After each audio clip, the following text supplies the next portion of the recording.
അപ്പോൾ ഇന്ന് മുതൽ 30 ഡേയ്സ് ഒരു ചലഞ്ചാണ്, വേറെ ഒന്നുമല്ല, ഒരു വെയ്റ്റ് ലോസ് ചലഞ്ചാണ്. അത്യാവശ്യം എനിക്കൊന്ന് വണ്ണം കുറയ്ക്കണം, അതാണ് മെയിൻ പരിപാടി. അപ്പോൾ ഫുഡൊന്ന് ജസ്റ്റ് ഒന്ന് കൺട്രോൾ ചെയ്തു. അപ്പോൾ ഇടയിൽ ഞാൻ എന്തൊക്കെ കഴിക്കുന്നതൊക്കെ നോക്കി ഒരു 30 ഡേയ്സ് ചലഞ്ചാണ്. അപ്പോൾ ഫസ്റ്റ് വെയിറ്റ് മെഷീനിലൊക്കെ നിന്ന് എൻ്റെ വെയിറ്റ് ഞാനൊന്ന് നോക്കി. 17.58 kg ഉണ്ടായിരുന്നു. അപ്പോൾ 71 കിലോ.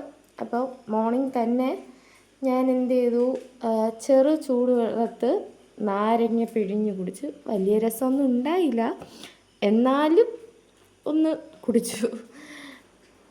ഒരു 8 മണിക്കൊക്കെയാണ് ഞാൻ ഈ ഡ്രിങ്ക് കുടിച്ചത്. അതിനുശേഷം ഒരു 10 മണിയൊക്കെയായി ഞാൻ എൻ്റെ ബ്രേക്ക്ഫാസ്റ്റ് കഴിച്ചത്. 3 ഇഡ്ഡലിയാണ് എടുത്തത്.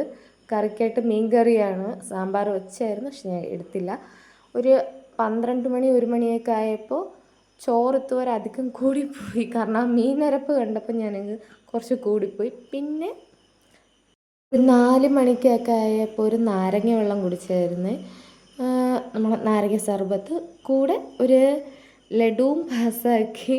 കാരണം ക്രേവിങ്സ് ഇത്രയും കൂടുതലായിരുന്നു ഗൈസ്. എനിക്ക് അധികം ഈ ഡയറ്റ് പറ്റത്തില്ല, ഈ ഫുഡൊക്കെ ഇങ്ങനെ കൺട്രോൾ ചെയ്തു. പിന്നെ ഫീഡിങ് കൂടെ ആയതുകൊണ്ട് അധികം പറ്റത്തില്ല. പിന്നെ നൈറ്റ് 2 ദോശയും വെജിറ്റബിൾ കുറുമയായിരുന്നു.